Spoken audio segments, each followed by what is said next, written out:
Hey everyone, we're going to look at how to map your Audio Ape remote to send the commands that you want to send to your application. So when you're hooked up to a laptop or an iPad, you can send keyboard strokes, you can send MIDI commands, you can send play, pause, and all these different things. So we did make it pretty easy by selecting some default settings. So if you go to remote and you do a preset, these are kind of preset to send what you would normally want to send to a program like ShowCues. ShowCues uses keyboard commands that are media commands like play, pause, rewind, things like that. So if you wanted to use ShowCues with your remote, you would just tap on one of the buttons here. Now, this remote is sending toggle, play, pause, rewind, volume commands. If you want to know specifics about what this profile sends, do look at the bottom description in this video and you will see everything that this profile sends. Now, if you were to select a different profile, let's say Keynote, and click this remote again, now this remote is going to be sending a whole different set of commands. It's going to be sending spacebar, arrow back, arrow forward, a volume command. And so all these presets have a different set of commands that we're going to be using.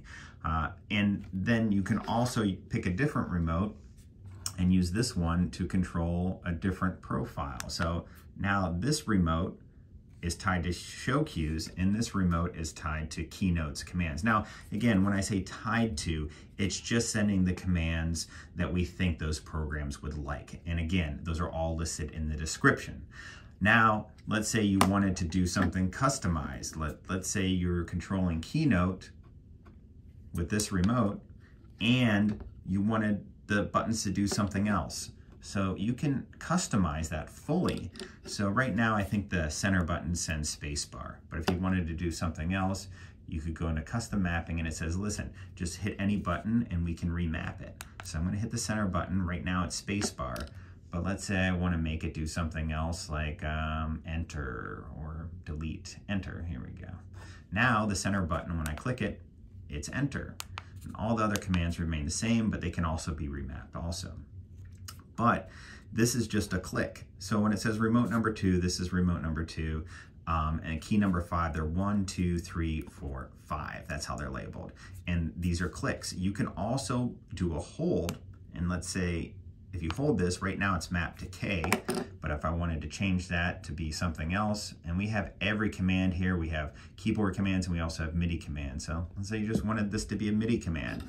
You could now do it so when you hold this, it's now a MIDI command. So anytime you tap on something else, you've now reassigned the hold to that button. So all you have to do is tap what you want, hold or click, and you tap the command you want. And that's how to remap any remote. So you can select a preset, you can tweak it, or you can build it from the ground up. And again, the remotes can be different. They can be totally different commands, up to 20 different remotes. I hope you guys take advantage of the power that this offers you, and we will see you at showtime.